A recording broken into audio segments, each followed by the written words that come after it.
A few minutes ago there were reports that government troops had occupied the city of Sirte, on the Mediterranean coast, much east of Tripoli. That is, right now all that is located in the depths of the country, to the west of Sirte, has not yet surrendered. Now the enemy must go strictly to the east, in the direction of the Egyptian border. According to our reports, there was no special fight outside the city and the rebels limited themselves to small skirmishes, which is more like rearguard fights. It should be noted that it is in coastal areas that rebels are not very comfortable in a fight. Indeed, in addition to the Turkish aviation, which has already established itself in the best possible way, frigates of the Turkish Navy, which are equipped with both artillery and missiles, are on duty a few kilometers from the coast. So any major fight off the coast will have dire consequences for the rebels. Apparently, they understand this, and from yesterday sources reported that the rebels were leaving the city in columns, and at high speed, so as to get out of the city as quickly as possible. Some sources say that this tactic, already used several times, only says that the rebels fear that when the government approaches, they may get a surprise from the locals. In any case, they have already left Syria. At the same time,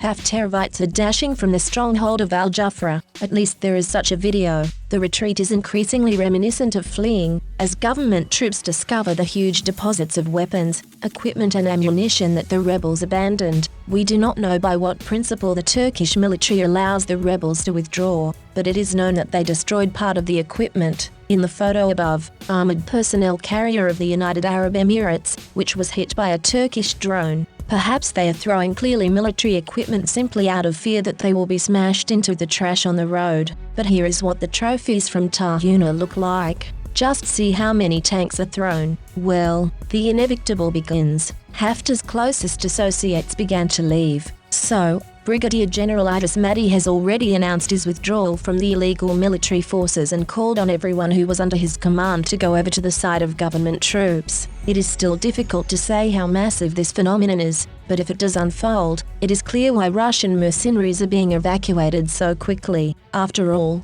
someone may decide to go over to the side of government troops not with empty hands, but with a talking head that can be interrogated. In any case, the events are gaining some incredible pace, and now we can carefully say that it will all end there soon. At least, the Turkish side has already announced that it will help the government launch oil fields, and this is said only when it is already appropriate.